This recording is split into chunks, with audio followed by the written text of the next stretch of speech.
The capital நண்பர்களுக்கு வணக்கம். நான் உங்கள் நிரஞ்சன். வறியவர்களோ எளியவர்களோ அவங்களுடைய கடைசி நம்பிக்கை, அவங்களுடைய கடைசி புகலிடம் நீதிமன்றங்கள் அப்படின்னு சொல்லுவாங்க. அதனாலதான் இந்த நீதிமன்றங்களை கோவிலாகவும் நீதிபதிகளை தெய்வமாகவும் பார்க்கக்கூடிய வழக்கம் அப்படின்றது இந்தியா மட்டும் இல்ல, உலகம் முழுவதும் இருக்கு. அதனாலதான் நீதிபதிகளை மை லார்ட் அப்படின்னு அழைக்கிறாங்க. ஆனா அந்த நீதி அப்படின்றது மக்களுக்கு கிடைக்குதா அப்படின்னு கேட்டா மிகப்பெரிய சந்தேகம் தான். இந்த வீடியோவில் நான் ரெண்டு உதாரணங்களை மட்டும் வச்சு அந்த நீதிமன்றத்துடைய தீர்ப்புகள் சமூகத்தில் எப்படியான பாதிப்புகளை ஏற்படுத்தியிருக்கு அப்படின்றதையும் நான் சொல்ல போறேன். வீடியோவை எங்கேயும் ஸ்கிப் பண்ணாம பாருங்க. நிறைய அதிர்ச்சியான தகவல்கள் உங்களுக்கு இந்த வீடியோவில் காத்துட்டு இருக்கு. அதுக்கு முன்னாடி நம்ம சேனல் இன்னும் நிறைய பேர் சப்ஸ்கிரைப் பண்ணாம பார்த்துட்டு இருக்கீங்க. உங்களுக்கே தெரியும், உங்களுடைய ஆதரவை நம்பி மட்டும்தான் டெல்லியில இருந்து எங்கக்கூடிய முதல் தமிழ் யூடியூப் சேனல் அதை நடத்திட்டு இருக்கிறேன்.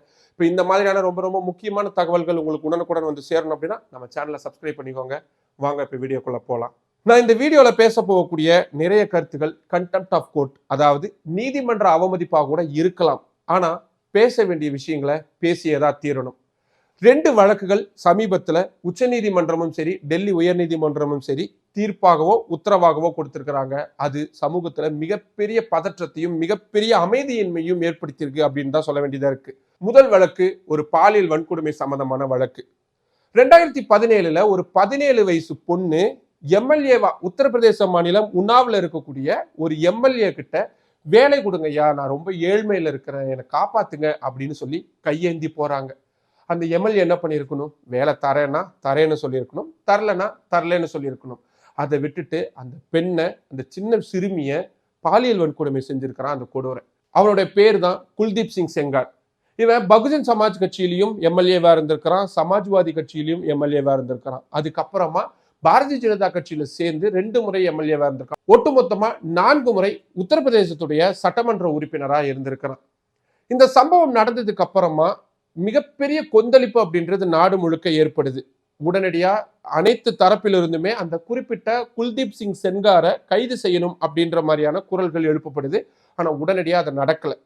இதுல என்ன கொடுமையாயிருச்சுன்னா, அந்த சிறுமியுடைய தந்தைய காவல் நிலைய விசாரணைன்ற பேர்ல அழைச்சிட்டு போய் அடிச்சே கொண்டிருக்கிறாங்க. இதுதான் ஃபர்ஸ்ட் அதிர்ச்சி. அதுக்கப்புறமா என்ன நடந்துச்சு? அந்த பொண்ணு விடாம எனக்கு நீதி கிடைச்சே ஆகணும், எங்க அப்பாவுடைய சாவுக்கும் நீதி கிடைச்சே ஆகணும்னு அலகாபாத் உயர் நீதிமன்றம், உச்ச நீதிமன்றம் இருக்கக்கூடிய அத்தனை நீதிமன்றங்கள்லயும் ஏறி அலையுது. இதுல 17 வயசுல ஒரு கட்டத்துக்கு அப்புறமா அந்த பொண்ணு மேஜராகவும் மாறிடுறாங்க. ஆனாலும் அந்த வழக்கை அவங்க கைவிடுறதா இல்லை.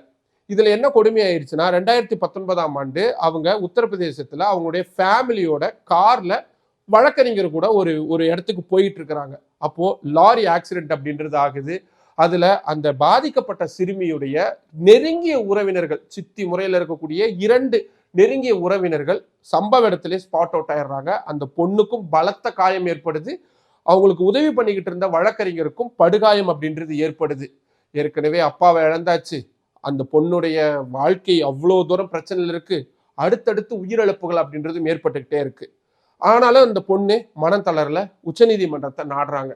உச்சநீதிமன்றம் அதுக்கப்புறமா தான் கவலை கொள்றாங்க. ஐயோ, என்ன ஒரு சின்ன பொண்ணுக்கு இப்படியான சம்பவங்கள்லாம் நடந்துகிட்டு இருக்கு அப்படின்னு. அந்த பொண்ணுக்கு முதல்ல ட்ரீட்மெண்ட் கொடுக்கணும், டெல்லியில இருக்கக்கூடிய எய்ம்ஸ் மருத்துவமனைக்கு மாத்துங்க அப்படின்றாங்க. நல்வாய்ப்பா அந்த பொண்ணு சிகிச்சை நல்லபடியா முடிச்சு பிழைச்சு வந்துடுறாங்க. இவ்வளவு நடந்ததுக்கு அப்புறம் அந்த பொண்ணு என்ன பண்ணிருப்பாங்க? பின்வாங்கி இருக்கணும்ல. ஆனா அதுதான் பண்ணல. வீரத்தோட தீரத்தோட தனக்கு இழைக்கப்பட்ட அந்த அநீதிக்கு எதிராக நான் நீதி பெற்றே தீருவேன் அப்படின்னு தொடர்ச்சியா சட்ட போராட்டம் அப்படின்றத நடத்துறாங்க. ஒரு வழியா இந்த பின்னணியில எல்லாத்துலயும் குல்தீப் சிங் சென்கார் தான் இருக்கிறான் அப்படின்ற மாதிரியான உறுதியான தகவல்கள் கொஞ்சம் கொஞ்சமா வர தொடங்கியதை அடுத்து இந்த வழக்கு விசாரணை உத்தரப்பிரதேசத்திலிருந்து டெல்லிக்கு மாற்றப்படுது. நீங்க திரைப்படத்தெல்லாம் பார்த்திருப்பீங்க, ஒரு பெரிய பிக் ஷாட்டுக்கு எகெயின்ஸ்டா ஒரு கேஸ் ஃபைல் பண்ணிட்டாங்கன்னா அந்த சம்பந்தப்பட்ட வழக்குல சம்பந்தப்பட்டிருக்கக்கூடியவங்களை எப்படி திட்டமிட்டுலாம் கொள்ளுவாங்க அப்படின்னு. கிட்டத்தட்ட அதே சினிமா பாணியை மிஞ்சக்கூடிய வகையில தான் ஒரு அதீத வில்லத்தனத்தோட தான் இந்த குல்தீப் சிங் சென்கார் அப்படின்றவன் நடந்துகிட்டு இருக்கிறான். டெல்லியில இந்த வழக்கு நடந்துகிட்டு இருந்தப்போ உறுதிப்படுத்துறாங்க குல்தீப் சிங் சென்காருடைய குற்றத்தை. என்னன்னு, அந்த சிறுமியை பாலியல் வன்கொடுமை செய்த விவகாரத்துல உறுதிப்படுத்திடுறாங்க. அவனுக்கான ஆயுள் தண்டனை அப்படின்றது கொடுக்கப்படுது. அதே நேரத்தில் அந்த சிறுமியோட அப்பாவை கொலை பண்ணாங்கல்ல, அந்த வழக்குல விசாரணை அப்படின்றது நிலுவையில தான் இருந்துட்டு இருக்குது. இந்த சூழல்ல தான் தனக்கு விதிக்கப்பட்ட தண்டனையை எதிர்த்து குல்தீப் சிங் சென்கார் டெல்லி உயர் நீதிமன்றத்துல மனு தாக்கல் செய்யறாங்க. மனுவை விசாரிச்ச டெல்லி உயர்நீதிமன்றம் சில தினங்களுக்கு முன்னாடி மிக முக்கியமான அத்தனை மக்களுமே ஏற்றுக்கொள்ளக்கூடிய ஆரவாரப்படுத்தக்கூடிய ஒரு மிக முக்கியமான ஒரு உத்தரவை பிறப்பிச்சிருக்காங்க. என்னன்னு, அந்த குல்தீப் சிங் செங்காருக்கு கொடுக்கப்பட்டிருக்கக்கூடிய தண்டனையை நிறுத்தி வைக்கிறோம், சஸ்பெண்ட் பண்றோம் அப்படின்ற ஒரு மிக முக்கியமான ஒரு உத்தரவை கொடுத்திருக்காங்க. அது மட்டும் இல்லாம நாங்க அவருக்கு பெயிலும் கொடுக்கிறோம் அப்படின்ட்டாங்க. அப்படியா, சரி எதுக்காக அப்படின்னு உங்களுக்கு ஒரு கேள்வி எழலாம். ஒன்னும் இல்லை, அதாவது அந்த சிறுமியை பாலியல் வன்கொடுமை செஞ்ச வழக்குல போட்டிருக்கக்கூடிய அந்த செக்ஷன்ஸ் அப்படின்றது அரசு அதிகாரிகள் அப்படியான ஒரு குற்றத்தை செய்தால் மட்டும்தான் அந்த தண்டனை அப்படின்றது கிடைக்கும். நாங்க குல்தீப் சிங் சென்காரை அரசு ஊழியராகவே நாங்க கன்சிடர் பண்ணல, அதனால அவருக்கான சஸ்பென்ஷன் அப்படின்றது கொடுக்கப்படுது. அவருக்கு நாங்க பெயிலும் கொடுக்குறோம், அவரை நாங்க ஒரு பொலிட்டீஷியன் அரசியல்வாதியா மட்டும்தான் பார்க்கிறோம் அப்படின்னு ரொம்ப அற்புதமான வார்த்தைகளை அந்த உத்தரவுல பயன்படுத்தி இருக்கிறாங்க.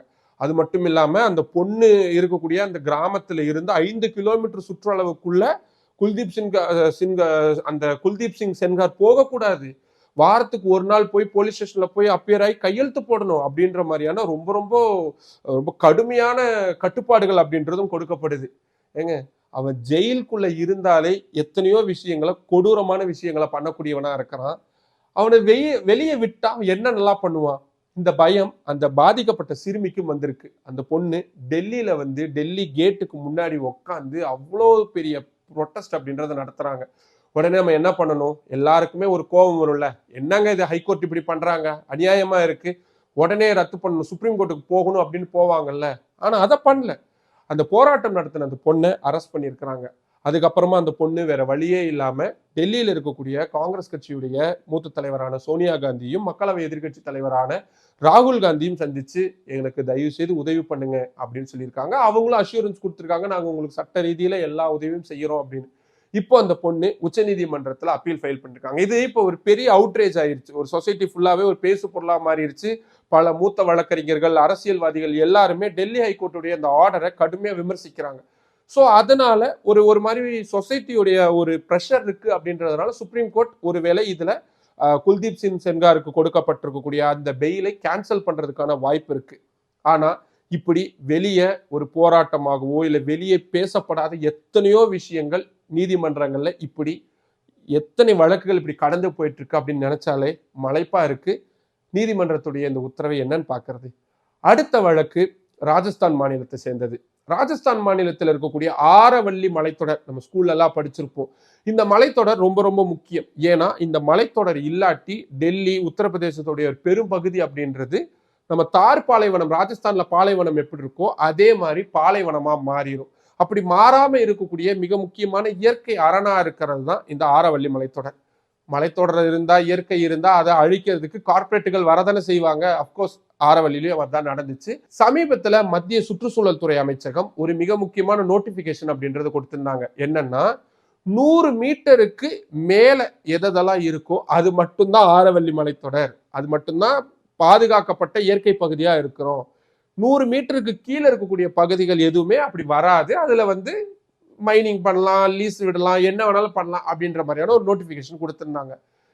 இது பயங்கர ஆபத்தான விஷயம். ஏன்னா அந்த மலைத்தொடர் அப்படின்றது அங்கங்க குன்றுகளாகவும் இருக்கும், சமவெளிகளா இருக்கும், மரங்கள் அடர்ந்து இருக்கும், அது எல்லாம் சேர்த்துதான் மலையா இருக்கும். ஆனா அதை கன்சிடர் பண்ணாம மத்திய அரசு இப்படியான ஒரு நோட்டிபிகேஷனை கொடுத்திருந்தாங்க.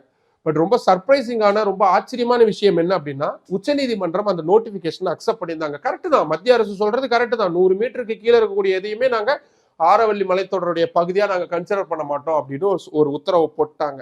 ஆக்சுவலா அங்க இருந்த இயற்கை ஆர்வலர்களும் சரி, லோக்கல் பப்ளிக்கும் சரி, உச்சநீதிமன்றம் நமக்கு சாதகமான ஒரு தீர்ப்பை கொடுப்பாங்க, கார்பரேட்டுகள் வசம் இந்த மலை போறதா அவங்க தடுத்து நிறுத்திடுவாங்க அப்படின்னு பெரிய அளவுல நம்பி இருந்தாங்க. ஆனா அது நடக்காம போச்சு. அதுக்கப்புறமா ராஜஸ்தான் மாநிலத்துல பெரிய அளவுல நம்ம வெளியே பார்க்காத, பேசாத, தொலைக்காட்சிகள்லயோ மற்ற ஊடகங்கள்லயோ காண்பிக்கப்படாத மிகப்பெரிய ப்ரொட்டஸ்ட் அப்படின்றது நடந்துகிட்டு இருக்கு. இயற்கையை பாதுகாப்போம், ஆரவல்லி மலைத்தொடரை நாங்கள் எங்கள் உயிரை கொடுத்தாவது பாதுகாப்போம் அப்படின்ற மாதிரியான ஒரு நீண்ட நெடிய ப்ரொட்டஸ்ட், ஒரு போராட்டம் அப்படின்றது நடந்துகிட்டு இருக்கு. அதை பத்தி யாரும் நம்ம பேசுறதும் இல்லை. இப்போ இந்த 2 வழக்குகள் மட்டும்தான் சொல்லியிருக்கேன். இது 2லுமே அது தெரிஞ்சு நடந்ததோ தெரியாம நடந்ததோ தெரியல, 2லுமே பாஜக நேரடியாவே சம்மந்தப்பட்டிருக்காங்க. ஏன்னா அந்த எம்எல்ஏ பாஜகவை சேர்ந்தவனா இருக்கிறான், இந்த சம்பவம் நடக்கிறது எல்லாமே பாஜக ஆட்சி செய்யக்கூடிய ராஜஸ்தான் மாநிலத்தை சம்மந்தப்படுத்தி தான் இருக்குது. இப்போ நீதிமன்றங்கள் இப்படியான ஒரு மக்களுடைய உணர்வுகளுக்கு மதிப்பளிக்காமல் நடந்துக்கிறாங்க அப்படின்ற மாதிரியான விமர்சனங்கள் இதையொட்டி நிறைய எழத் தொடங்கியிருக்கு. இதை பத்தி நீங்க என்ன நினைக்கிறீங்க?